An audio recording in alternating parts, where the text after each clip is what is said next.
Maturity.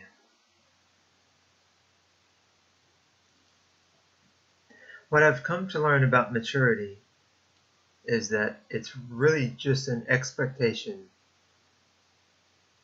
from others about how they want you to act. And it's subjective.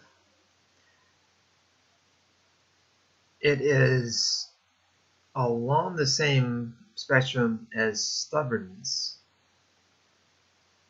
Stubbornness can be defined as, in this context, as a willingness to, or a refusal to comply to other people's wishes.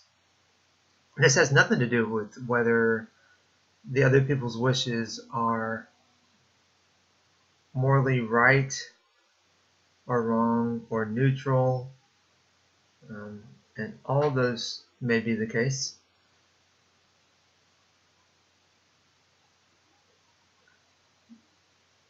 I have my own ideas about maturity, but mine mostly pertain to self-discovery and how much one knows about themselves, respects themselves, follows through with becoming himself. The people I grew up with define, well, there's several definitions of maturity, and it's a concept that just puzzles me. It really has to do with the moral values and societal values that have been adopted, either knowingly or unknowingly, by members of that society. What I'm talking about here is maybe how you address other people, and this goes all the way back to when you're a toddler. You're learning how to speak all the way through far into adulthood. I think when you get to a certain age, you just don't care, but I'm not quite there yet. This doesn't, this is only one example.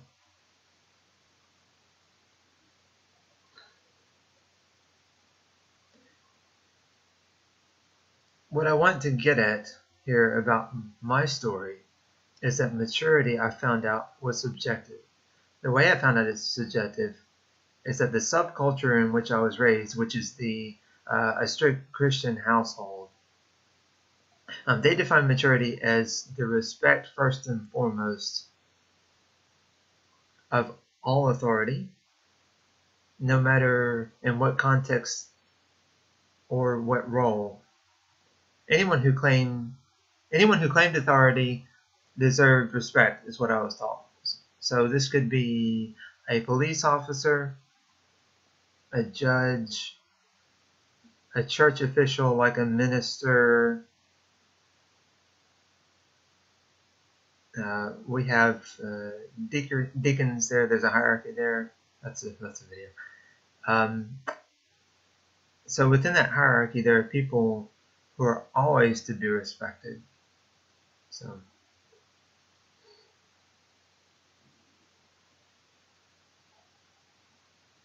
when I grew older, well, it's more, there's a lot more to it than that.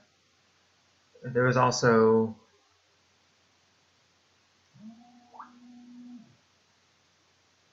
my relationship with my parents. And there is a fine line here between discipline and a healthy respect of authority. And on the other side, of self-inquiry, critical thinking, and even the representation and introduction of ideas outside your own culture. And my childhood definitely skewed too far toward the blind respect. And I understand now that it was inherited from a culture that goes back a long ways. You know, it's mostly a religious tradition, but it's also in Western society. And some of these things are fine. I'm not saying that these that you should go to one extreme and reject everything you've been taught just because you don't happen to like the person who taught it to you, or is introduced to you in some weird kind of way. Maybe that you didn't like the way you learned it. Really, I'm all about seeking the truth, and that sometimes requires questioning authority, but it also, at the same time, it's about striking a balance and understanding what was right about the way you were brought up, even if you weren't brought up in the best environment. Because there are always people on both sides. There's people you can trust and people you can't. There's people who try for you, people who don't. And then in my case, it was just, there are so many people who are deluded by religion and this blind respect for authority that it made me realize that finally, it took me until after I was out of high school, and I want to address this later, but this is a different issue. It took me that long to understand that really there are other ideas, and those things you hear about that, other political ideas, the other political ideologies from the one you grew up in, people with different skin color. This was hardly ever addressed. It was never addressed in my household, except for the occasional. Now that everyone's getting older, they're becoming cranky old racists. So now that's being addressed finally in my family. Yeah. So it took me that long to realize that there really are people with other points of view, and they really do. They exist. They're not just far-fetched ideas that someone came up with to make up a boogeyman, or some kind of antagonistic relationship. There really are other people out there who hold beliefs other than your own. So that's important. Anyway, maturity, I believe, is being able to weigh these different ideas, to weigh them against each other, and to not even necessarily, and I have trouble with this, I don't think it's necessary even to come to a conclusion. That's further down the line of maturity. I think you're more mature if you can have a healthy line of critical thinking about weighing both ideas, and yet at the same time coming to your own conclusion. But it's so difficult, and it does require what is, in my mind, a very mature person to actually come to a conclusion, their own true conclusion, free of any influence of society. It's almost impossible. So what I'm speaking of is really an ideal. There's my idea of maturity, there's a particular religion or subculture or society's idea of maturity. Maturity that really, just to sum it up, it should be defined by yourself and on your own terms. No one should be able to tell you that you're immature, basically, if you feel like you're immature. As you're growing up in your teenage years, and there's a little bit more drama, that kind of thing, that comes with age and adolescence, and it's important also to realize that is a completely normal process of maturing. Yes, you might be considered immature because you're becoming more mature, but you're in the process of maturing. And some people are not doing that. Some people, like in the examples of my family, they just accept any idea that comes along. And it's not that simple. I love my family, and I need to understand more about them so I can relate to them better and express my feelings more truly than I have been able to in the past. So people can be complicated, relationships can be complicated, but the maturity issue does not have to be complicated, because in my world, it's defined by yourself. And this also goes a little bit into your view of others, but really, as far as how you compare yourself with others, just to reiterate one more time, it takes a mature person to understand their own, you might call it self-maturity.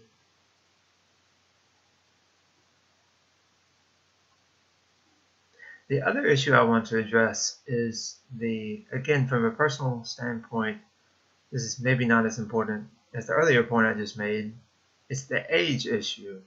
And actually, it's important because I've been on the wrong side of this issue for a long time. So me being the person that I was, I grew up with a pretty severe lack of self-confidence, always trying to, maybe being a bit a perfectionist, but I thought of myself as a perfectionist, but way too sloppy or too clumsy, not knowing enough and never being able to know enough to ever come close to perfection. It was idealism at its worst. So this is the idea I grew up with about myself. And part of that was an unhealthy comparison of myself to others. So I would see something that other people, a quality that other people had, and it's not necessarily your traditional envy or jealousy. It was really more of, I'm a numbers guy, and if I place a numerical value on something, that really helps me understand its values. Well, we have age, right? We have people, what am I trying to say? We have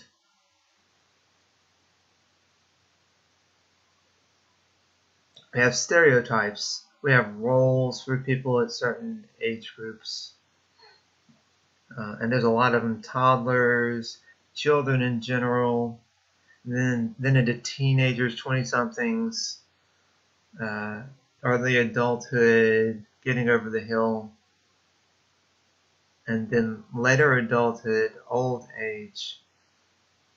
All these have expected roles associated with them and expected stereotypes. And again, this goes a little bit toward my earlier point of what maturity is. I don't know, when I was younger, I took this a little bit too far and understood that I felt like I was behind. For those of you who do, or for those of you who haven't figured it out yet, I am a bit of a slow person. I take everything a little bit slower. I take longer to process information. And this happens both in the short term as far as how I react and come to decisions and communicate with others, but it also applies to the long term. As far as maybe my career goals, my long-term relationships with my family and others that I know, I can't say friends, we'll call them acquaintances. So yeah, I've always thought that I was behind on that. And it's just, I don't know, I'm beating around the bush here. An example of what I'm talking about is, the worst was when I went to college, for sure. When I went to college, I went from a private high school where I had been, actually, it was in the same school from kindergarten from 12th to 12th grade. I had known the same people in that time. Everyone knew everyone. There were like 50 or 60 people in my graduating class. And all of a sudden, at 18 years old, I went to a 4-year college with 20,000 undergraduate students, and I didn't know a single person there. I didn't know what I was doing. I was not ready. And I both, by my my subculture at the time, those standards, and my own standards, I was immature. I know I was. Because I didn't respect myself, and I didn't respect my own ideas. I didn't listen to myself. But also from a cultural point of view, you've got all these people who look all of a sudden, you've been held back in this Christian subculture where you were never supposed to become an adult, really.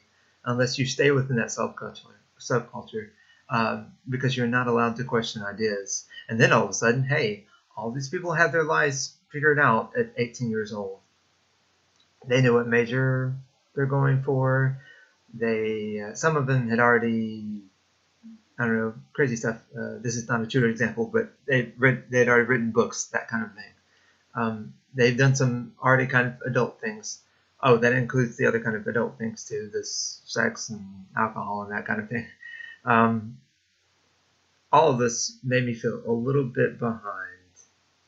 And it wasn't I don't think it was any one particular person that told me I was behind. It was really just me and my debilitating self-talk. And it's kind of circular how this takes place. You understand that you're immature by understanding that you're immature. Really, that's all it is. When you come to know at your own point, from your own point of view, that I could be this is not my best self. Realizing that and taking steps to correct that, don't go overboard, but yeah, do have goals, do be achieving something. That to me is maturity. I don't want to go too much further into my story because I don't like to dwell on the past. There are other milestones well into my 20s where I compared myself to others.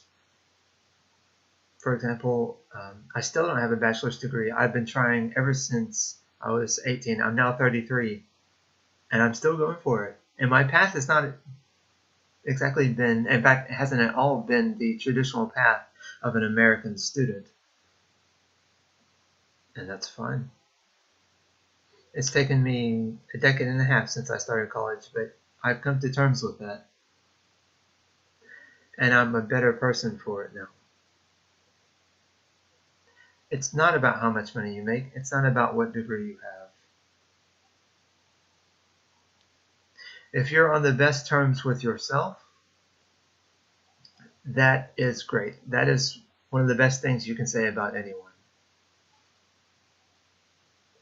And again, everything I mentioned should be taken in balance and moderation.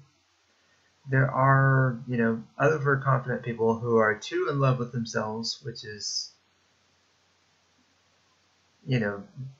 there's some validity to that, but looking down upon others and not being able to take advice from anyone, that's not really what I'm talking about. I mean just having goals for yourself, because this is what you want. If you don't know what you want, listen, really. Another limiting belief I had about myself is that I was cut off from humanity. I do have this belief a little bit now, but I let this belief keep me from taking other people's advice. I would say either consciously or subconsciously, this does not apply to me. This is only for normal people who grew up in a normal household, have a normal amount of friends, have normal habits and hobbies. It's not for me. Here's how it applies to me, and I'll take one small part of it, or I'll just do the opposite. I mean, it really is a limiting belief. So maturity to me, and there's lots of ways to define it, lots of stories out there. This is mine. Maturity is gauging your ideas and others' ideas and coming to a particular belief that you can truly call your own. It can take a lot of soul searching, a lot of healthy kind of comparison, and in the end, it's worth it. I can tell you it's worth it. It's helped me with the self-confidence issue. Really, because honestly, I have something to call my own. I deflected all the time when I was growing up. Others' ideas and also my own ideas because they didn't stack up against other ideas. So now I have something to call my own, and now I do. Now I'm in a journey. I'll tell you my age again. I'm 33 years old right now, and I'm still becoming myself.